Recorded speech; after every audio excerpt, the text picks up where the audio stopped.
Okay friends, I've got a little story for you. Yesterday I took Gaiden bowling. When we got there, I noticed there's two distinct groups of people.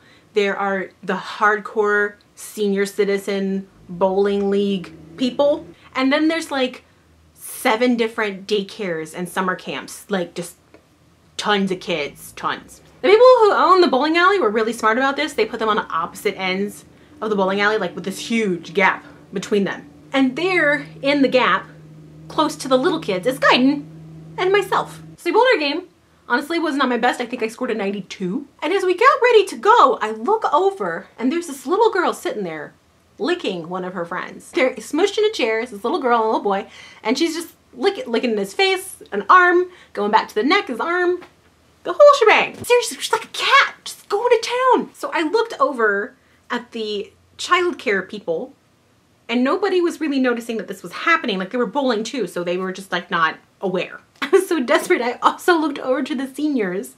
I was like,